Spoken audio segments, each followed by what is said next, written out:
Baik, pandemik COVID-19 menyebabkan hampir semua sektor ditutup sehingga menjejaskan mata pencarian banyak pihak. Tidak terkecuali perniagaan batik dan bidang kesenian di Kelantan yang teruk terjejas sejak lebih setahun lalu.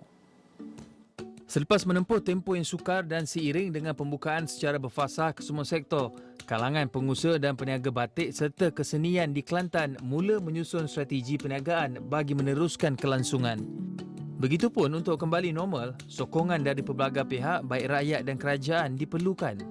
Harapan saya untuk RMK12 ini adalah untuk agar kerajaan melihat dari segi pasaran dan juga pemasaran industri batik di Malaysia, di mana semasa pandemik yang melanda memang keadaan kita agak teruk dan ramai pengusaha-pengusaha tidak dapat meneruskan pekerjaan mereka sebagai pembuat batik, dan selepas adanya pergerakan yang boleh dilakukan dan juga pengguna-pengguna dapat datang melihat dan membeli produk-produk kraft ini, kita harapkan supaya ianya akan diteruskan dan kerajaan dapat membantu dari segi bagaimana cara untuk kita mengeluarkan lagi ataupun membesarkan lagi pasaran untuk kraft kita.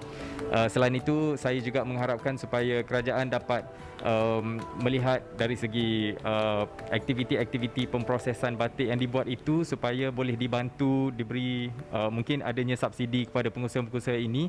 Tidak terkecuali bagi penggiat seni dan kebudayaan Kelantan. Semenjak pementasan kebudayaan dan slot seni warisan tidak dapat dipertontonkan, mereka hilang punca pendapatan.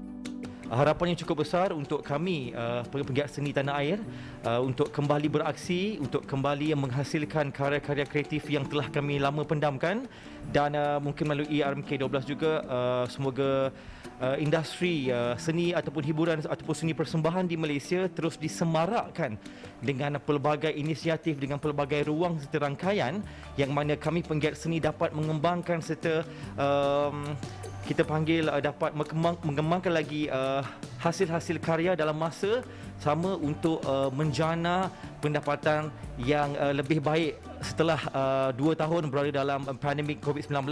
Dan pastinya harapan saya sebagai seorang penggiat seni dan merupakan seorang pelajar juga dalam seni persembahan khususnya, saya melihat banyak usaha-usaha kreatif yang boleh dijalankan dalam bukan hanya menyemarakkan, bagi membantu kami untuk enhance lagi apa yang kita ada sebenarnya, to improve our skill dalam masa yang sama, supaya kami dapat beraksi. Justru pembentangan rancangan Malaysia ke-12 diharap akan turut memberi perhatian kepada anak seni serta pengusaha batik.